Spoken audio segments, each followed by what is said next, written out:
अस्सलाम वालेकुम दोस्तों, आज के इस वीडियो में बहुत सी जबरदस्त खबरें हैं, तो मेरी गुजारिश है कि वीडियो को पूरा जरूर देखिएगा और अगर आप नए हैं तो हमारे चैनल को सब्सक्राइब करके हमारी इस फैमिली का हिस्सा बन जाइए। आज तेलंगाना से जुड़ी कुछ बेहद अहम खबरों पर बात करेंगे जो सीधे तौर पर आम लोगों की जिंदगी से ताल्लुक रखती हैं। ये वो अपडेट्स हैं जिनसे उन हजरात को बहुत फायदा मिल सकता है जिनकी जिंदगी का दारोमदार हुकूमत की स्कीम्स पर है। आप सभी से गुजारिश है कि इस वीडियो को बिना स्किप किए आखिर तक देखें ताकि आपको सारी बातें तफसील से समझ आ सके। तो चलिए दोस्तों, सबसे पहले डालते हैं नजर इन जबरदस्त अपडेट्स पर। तेलंगाना असेंबली ने एक बड़ा कदम उठाते हुए म्युनिसिपल एक्ट तरमीमी बिल को मंजूरी दे दी है। ये बिल, जिस पर इतवार को तफसीली बहस हुई, अब जल्द ही कानून की शक्ल इख्तियार करेगा। स्पीकर कोदम प्रसाद ने इस बिल की मंजूरी का ऐलान किया, जिससे शहर की तरक्की के रास्ते हमवार होंगे। इधर सियासी मैदान में KTR ने कांग्रेस हुकूमत पर जोरदार हमला किया है। उन्होंने BC रिजर्वेशन के बिल को आवाम को धोखा देने वाला करार दिया, साइंटिफिक तरीके से नहीं बनाया गया और अदालती रुकावटों से मुमकिन नहीं होगा। उन्होंने हुकूमत से सवाल किया कि जब गवर्नर ने ऑर्डिनेंस पर दस्तखत नहीं किए तो इस बिल का क्या फायदा होगा। इसी के साथ लोकल बॉडीज के इंतखाबात का रास्ता साफ हो गया है। वजीर कोमती रेड्डी वेंकट रेड्डी ने बताया कि पहले मंडल परिषद और फिर जिला परिषद के चुनाव होंगे। नोटिफिकेशन 10 सितंबर से पहले जारी होगा और चुनाव 30 सितंबर तक मुकम्मल कर लिए जाएंगे। हैदराबाद के लोगों के लिए एक खुशखबरी है। याकुतपुरा हल्के में AIMIM की जानिब से 1 से 3 सितंबर तक एक बड़ा मुफ्त आई कैंप लगाया जा रहा है। यहाँ आंखों का मुफ्त चेकअप और मुफ्त एनके फराहम की जाएंगी। कैंप की सदारत बैरिस्टर असदुद्दीन ओवैसी कर रहे हैं और अकबरुद्दीन ओवैसी मेहमान खुसूसी होंगे। कैंप का शेड्यूल इस तरह है: 1 सितंबर तालाब कटा, शादाब फंक्शन हॉल और बागेपुरा में। 2 सितंबर रेन बाजार और पत्थर घट्टी के इलाकों में।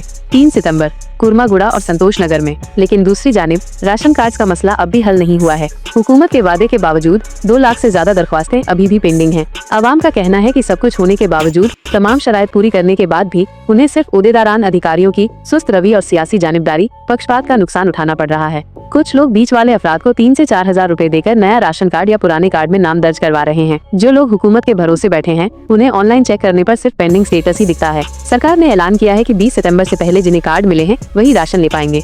आवाम सवाल कर रही है कि क्या राशन कार्ड का हक भी अब सियासी सिफारिश से मिलेगा और कब तक उनके सब्र का इम्तिहान लिया जाएगा। सितंबर से नए राशन कार्ड वालों को भी राशन मिलेगा और पुराने कार्ड वालों को भी मिलता रहेगा। जिनका राशन कार्ड अप्रूव हो चुका है उनको यकीनन राशन मिलेगा। कुछ लोगों को अभी प्लास्टिक वाला कार्ड नहीं मिला, सिर्फ ऑनलाइन अप्रूवल ही मिला है, लेकिन फिर भी राशन लेना मुमकिन है। इसका एक बहुत आसान तरीका है। आप मी सेवा सेंटर जाइए, वहाँ से अपने अप्रूव्ड राशन कार्ड का ऑनलाइन पेपर निकलवा लीजिए। ये पेपर लेकर आप राशन की दुकान से सितंबर का राशन ले सकते हैं। और इस बार एक और फायदा है, राशन के साथ आपको मुफ्त राशन बैग भी मिलेगा। उस बैग में आप चावल, तेल और बाकी सामान रखकर ले जा सकते हैं। तो याद रखिए, सितंबर से नए कार्ड वालों को राशन और बैग दोनों मुफ्त में मिलेंगे। अपना मी सेवा वाला पेपर निकलवाना मत भूलिएगा। खबर LPG गैस से मुताल्लिक है। कमर्शियल 19 किलो वाले सिलेंडर की कीमत में 51 रुपए की कमी की गई है। अब दिल्ली में इसकी कीमत 1580 रुपए होगी, जो आज 1 सितंबर से लागू है। अलबत्ता घरेलू 14 किलो वाले सिलेंडर की कीमत में कोई तब्दीली नहीं हुई है। आज हम बात करेंगे सलारे मिल्लत पकवान गैस स्कीम के बारे में और साथ ही एक बहुत जरूरी जानकारी उन लोगों के लिए है जो सिलाई मशीन के लिए अप्लाई करना चाहते हैं। दोस्तों, अगर आपको सिलाई मशीन चाहिए तो आपको OBMMS एप्लीकेशन स्टेटस वाली वेबसाइट देखनी होगी, लेकिन ये वेबसाइट हर किसी के फोन में खुल नहीं रही। इसलिए जिन्हें भी सिलाई मशीन की जरूरत है वो कमेंट्स में पर्पल हार्ट के साथ बताएं। इंशाल्लाह हम आपके लिए एक अलग और तफसील से वीडियो बनाएंगे। सलारे मिल्लत पकवान गैस स्कीम। इस स्कीम के जरिए 100 सिलेंडर नामपल्ली के लोगों में बांटे गए। मैं माजिद हुसैन साहब का शुक्रिया अदा करना चाहूंगी, क्योंकि वो सिर्फ सिलेंडर ही नहीं दे रहे हैं बल्कि पूरा गैस सिलेंडर का कंप्लीट सेट दे रहे हैं। यानी सिर्फ 3500 रुपए में आपको सिलेंडर, चूल्हा, गैस पाइप और रेगुलेटर सब कुछ मिलेगा। और एक और खास बात, कुछ लोगों को ये पूरा गैस सेट सिर्फ 500 रुपए में भी मिल रहा है, अगर उनका नाम लकी ड्रॉ में आ गया तो। कुछ लोग सोच रहे हैं कि ये स्कीम खत्म हो गई है, लेकिन असल में ये अभी भी जारी है। आप लोग अभी अप्लाई कर सकते हैं। अगर आप पूरा तरीका जानना चाहते हैं तो कमेंट्स में पर्पल हार्ट जरूर डालिए। आसरा पेंशन का अहम मसला। और अब मैं एक बहुत ही जरूरी मसला आपके सामने रखना चाहती हूँ, आसरा पेंशन का। ये सिर्फ पैसों का मसला नहीं है, बल्कि उन लोगों की जिंदगी का मसला है जो कमजोर, बूढ़े या माजूर हैं। पिछली हुकूमत 2000 रुपए पेंशन देती थी। कांग्रेस ने चुनाव के वक्त वादा किया था कि आसरा पेंशन 2000 से बढ़ाकर कुल 6000 रुपए करेंगे, लेकिन हकीकत में आज भी बहुत से लोगों को सिर्फ पुराने 2000 ही मिल रहे हैं। इसी वजह से लोगों में बहुत गलतफहमी और बेचैनी है।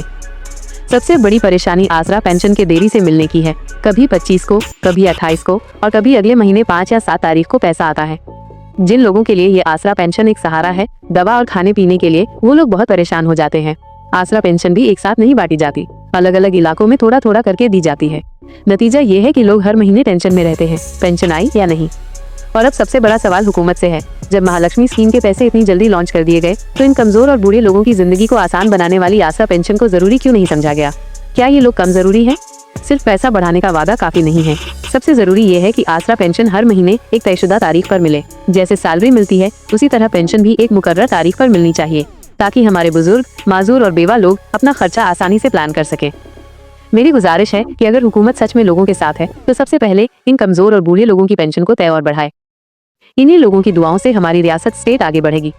और दोस्तों, आप भी कमेंट्स में जरूर बताइए, आपको पेंशन वक्त पर मिली या आप अब भी इंतजार कर रहे हैं। हमारी आवाज सीएम रेवंत रेड्डी साहब तक जरूर पहुंचनी चाहिए ताकि जल्द से जल्द आसरा पेंशन की पॉलिसी साफ हो और इन लोगों के चेहरों पर सुकून और मुस्कान वापस आ सके। और दोस्तों, अगर आपको मेरी मेहनत पसंद आ रही है और आप सपोर्ट करना चाहते हैं तो आप सुपर थैंक्स का ऑप्शन यूज करके अपना सपोर्ट दिखा सकते हैं, क्योंकि मैं उन्हीं के लिए रियल अपडेट लाती हूँ जो मेरी यूट्यूब फैमिली है। और हाँ, एक और खास मौका भी है, आप चैनल के स्पेशल मेंबर बन सकते हैं। मेंबर्स को मिलेगा एक्सक्लूसिव कंटेंट, यानी कि हर तेलंगाना की स्कीम्स के अपडेट्स और उनके फुल डिटेल्स, ताकि आपको सब कुछ और भी आसान और क्लियर तरीके से समझ आए। मेंबरशिप ज्वाइन करने के लिए नीचे दिए गए ज्वाइन बटन पर क्लिक कीजिए। आपका छोटा सा सपोर्ट मेरे लिए बहुत बड़ी मोटिवेशन है। राजीव युवा विकासम, बहुत दिनों से लोग ये सोच रहे थे कि राजीव युवा विकासम स्कीम का क्या हुआ, जिस पर हजारों लोगों ने अर्जियां भेजी थी, उसका जवाब अब तक क्यों नहीं आया। अब ऑफिशियल अपडेट यानी सरकारी तौर पर ताज़ी खबर आ गई है। सरकार ने वेरिफिकेशन यानी जांच पड़ताल का काम शुरू कर दिया है। जैसे ही ये जांच पूरी हो रही है, अर्जी देने वालों को डायरेक्ट कॉल्स यानी सीधी फोन कॉल्स जा रही हैं। उन्हें बताया जा रहा है कि कहां जाकर अपना सैंक्शन सर्टिफिकेट यानी मंजूरी का सर्टिफिकेट लेना है। सबसे पहले सरकार ने 5000 अर्जियां मंजूर करने का फैसला किया है। मकसद ये है कि हमारे एलिजिबल यूथ यानी लायक नौजवान या अपने मौजूदा कारोबार को एक्सपैंड यानी बढ़ा सके। ये बात जहन में रखें कि लोन मिलने से पहले 15 दिन की ट्रेनिंग कंपलसरी यानी लाजमी है। ये ट्रेनिंग आपके कारोबार के शोबे से जुड़ी होगी। कुछ लोग कहते हैं कि इस ट्रेनिंग की क्या जरूरत है, लेकिन सरकार का कहना है कि बिना ट्रेनिंग के लोन नहीं मिलेगा। उनका मकसद सिर्फ पैसा देना नहीं, बल्कि ये इंश्योर यानी यकीनी करना है कि आपका कारोबार लॉन्ग टर्म सर्वाइव यानी लंबे अरसे तक कायम रहे और तरक्की करे। आइए एक मिसाल से समझते हैं। अगर एक ही मोहल्ले में कई लोग एक ही तरह का कारोबार शुरू करना चाहते हैं, जैसे एक ही गली में कपड़ों की कई दुकानें, तो सरकार बिना सोचे समझे अप्रूवल्स यानी मंजूरियां नहीं देगी। पहले इम्कानी मुताला उद्धरणा यानी फिजिबिलिटी स्टडी और अमली जायजा यानी ग्राउंड रियलिटी चेक किया जाएगा, ताकि ये मालूम हो कि सैचुरेशन यानी एक ही चीज की ज्यादती या नुकसान न हो। मंजूरी सिर्फ उन्हीं को मिलेगी जिनके प्लान्स प्रैक्टिकल यानी हकीकी और उस इलाके की जरूरत के मुताबिक हो। ये कदम इसलिए उठाया गया है ताकि हेल्दी कंपटीशन यानी अच्छी होड़ हो और हर अर्जी देने वाले का कारोबार चल सके, न कि सब एक साथ नुकसान में चले जाएं। इस स्कीम के तहत सरकार नौजवानों को ट्रेनिंग, स्किल डेवलपमेंट और फ्री कोचिंग देने वाली है, चाहे वो कॉम्पिटिटिव एग्जाम्स हो या प्रोफेशनल स्किल्स। जो लोग IAS, IPS, SSC group exams की तैयारी करना चाहते हैं, उनके लिए ये गोल्डन चांस है। साथ ही टेक्निकल कोर्सेज और स्किल बेस्ड ट्रेनिंग भी फ्री दी जा रही है। इसमें अप्लाई करने के लिए आपको अपना इनकम सर्टिफिकेट और क्वालिफिकेशन सर्टिफिकेट जमा करना होगा। अगर आपको अब तक कॉल नहीं आई है तो फिक्र करने की जरूरत नहीं है। जैसे ही ये कार्रवाई पूरी होगी, आपको भी कॉल आएगी और सैंक्शन सर्टिफिकेट लेने की जगह बता दी जाएगी। और ऐसे ही ताज़ा तरीन स्कीम्स के अपडेट के लिए हमारे रियल खानजादी न्यूज चैनल को सब्सक्राइब जरूर करिए, ताकि मैं और ऐसे अपडेट आप तक पहुँचाती रहूंगी। अल्लाह हाफिज दोस्तों, मिलते हैं नेक्स्ट वीडियो में तेलंगाना की स्कीम्स के अपडेट के साथ।